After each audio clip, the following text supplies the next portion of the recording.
toe hulle dit hoor, het hulle almal saam tot God gebid en gesê, Here, dit is U wat die hemel en die aarde en die see en alles wat daar is gemaak het. En U het die Heilige Gees by monde van ons voorvader, Dawid, U dienaar gestuur. Waarom het oude nasies verkeerd gegaan en het volke sinnelose planne bereik? Die konings van die aarde het in opstand gekom en die heersers het saamgespan teen die Here en teen sy gesalfde. Dit is wat werklik in die stad gebeur het. Herodes en Pontius Pilatus het met heidene nasies en die volk Israel saamgespan teen U heilige dienaar Jesus, wat deur U gesalf is. En hulle het alles gedoen wat U vooruit beskik en besluit het. En nou Here, kyk hoe dreig hulle ons. Gee dat U dienaars met volle vrymoedigheid U woord sal verkondig. Laat U aan genesing bring en laat tekens en wonders plaasvind deur die naam van die heilige dienaar Jesus. Nadat hulle gebid, hierdie plek waar hulle by mekaar was, gestig. Hulle is almal met die Heilige Gees vervul en het met vrymoedigheid die woord van God verkondig. Ons lees dit so. In Handelinge 4 vers 23 bevind Petrus en Johannes hulle self op 'n plek waar niemand van ons ooit wil wees nie. En dit is met hulle rug teen die muur. Petrus en Johannes was nie die hele tyd met hulle rug teen die muur. Dis eers nadat hulle in Handelinge 3 'n verlamde man kon genees het, dat hulle skielik met hulle rug teen die muur beland. Nadat Petrus en Johannes die verlamde man kon genees het, en al die mense wat die wonderwerk gesien het, na Petrus en Johannes begin skreeu. Petrus het die sommer dadelik die geleentheid aangegryp om vir die mense rondom hom te begin vertel van die opgestane Here, die Here in wie ons glo. Terwyl Petrus en Johannes so besig is om die woord van God te verkondig, het ons gelaas weer in die begin van Handelinge gelees, dat die Sadduseërs, die priesters en die bevelvoerders op Petrus en Johannes afgestorm. Hulle het op Petrus en Johannes afgestorm, hulle gevangene geneem, hulle in die tronk gegooi, hulle ondervra, hulle verhoor en hulle gewaarsku. Die Sadduseërs, die bevelvoerders en die priesters het toe uiteindelik vir Johannes en Petrus losgelaat, nadat hulle ernstig gedreig en beveel is om met niemand anders vir die naam van Jesus Christus te praat. Op so 'n manier beland Petrus en Johannes met hulle rug teen die muur. Vanoggend se teksgedeelte begin dan met die woorde, nadat Petrus en Johannes losgelaat is. Met ander woorde, Petrus en Johannes is losgelaat, maar nie omdat die Sadduseërs besef het hulle is verkeerd. Petrus en Johannes is losgelaat, maar nie omdat die Sadduseërs tot geloof gekom het en nou ook in die opgestane Here glo nie. Nee, Petrus en Johannes is losgelaat, net omdat die Sadduseërs, die priesters en die bevelvoerders nie anders kon. Laasweek het ons gelees dat die Sadduseërs geen geldige rede kon vind om vir Petrus en Johannes te straf nie. Dis alleen hierom dat Petrus en Johannes uiteindelik losgelaat word. Petrus en Johannes is losgelaat, maar hulle bevind hulle self nog steeds met die rug teen die muur. Hulle is losgelaat, maar hulle loslaat is nie oorwinning nie. Hulle is losgelaat, maar hulle word steeds dopgaan. Daar hang nog steeds dreigemente oor hulle kop. Die vraag is dan nou, wat nou?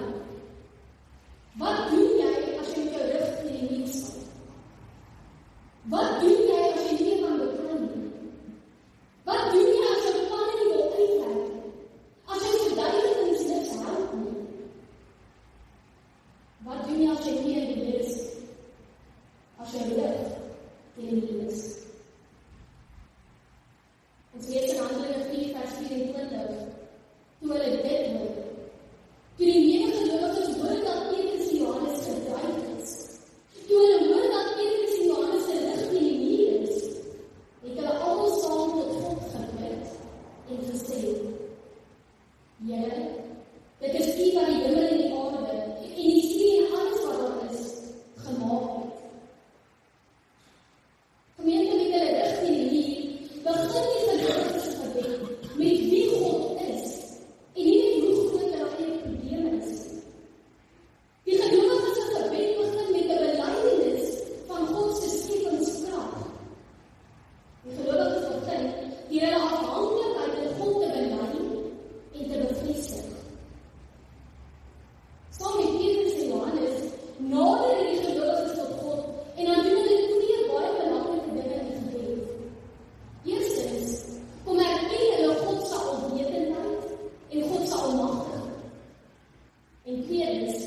bid hulle dan uiteindelik vir God se leiding in hulle werk vorentoe. Die gelowiges begin bid en dan sê hulle in vers 24, Here, U is God. U is die een wat die hemel en die aarde geskep het. U is die een wat regeer. U is alwetend.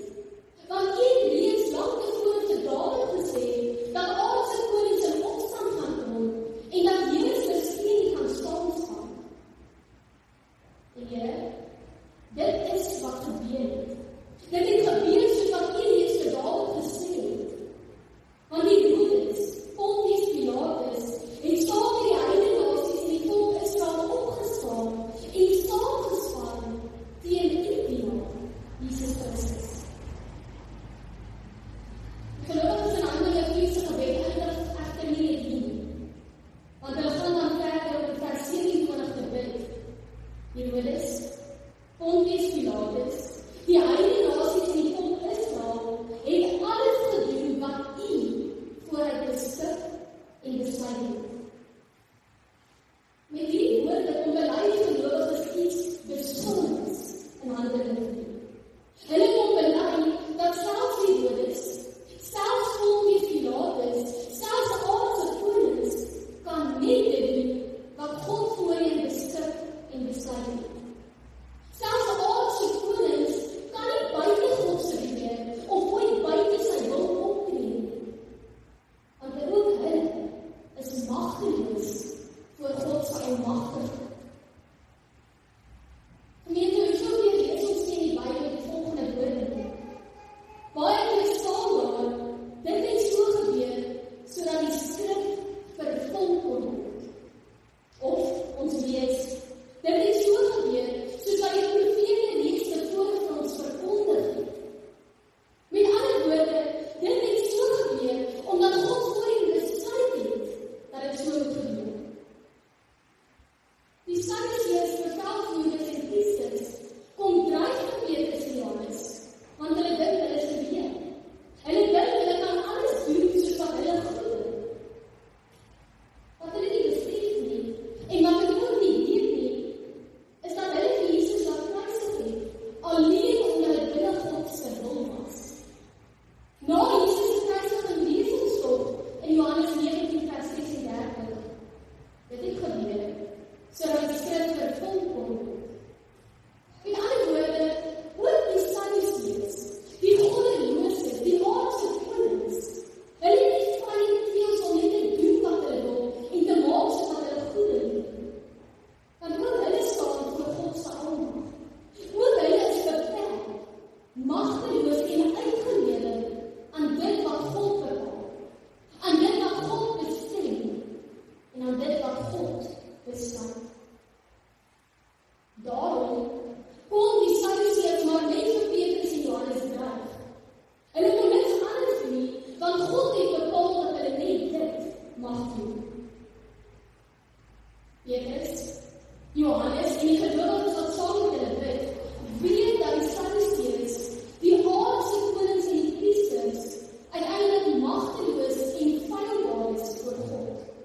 Hulle weet dat God die skepper van die hemel en die aarde almagtig is, terwyl die Sadduseërs, die mense wat hulle verdryf, maar net nietig en aardse mense is. En juist daarom, met hulle rigting hierdie, draai hulle nog steeds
dadelik as gelowiges saam begin bid. En selfs toe hulle begin bid, het hulle ook nie gebid dat God in omstandighede moet verander. Hulle het nie gebid dat God moet verseker dat hulle rig nie meer teen U is. Nee, die gelowiges het begin bid, vers 29. Here, kyk hoe dreig hulle ons.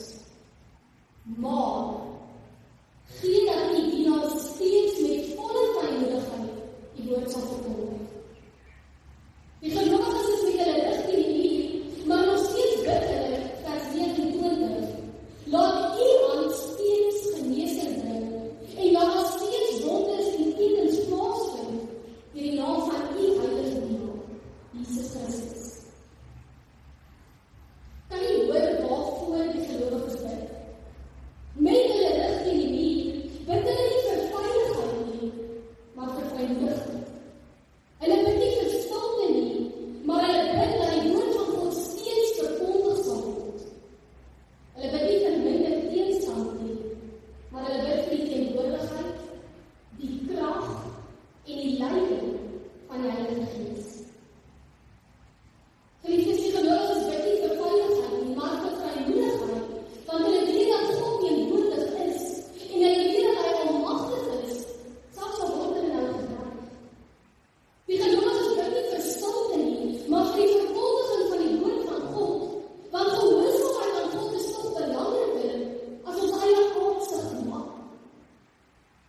Die gelowiges bid nie vir minder teenstand nie, maar vir die teenwoordigheid, die krag en die leiding van die Heilige Gees, want as gelowiges is dit ons verantwoordelikheid om altyd die naam van die Here te verheerlik.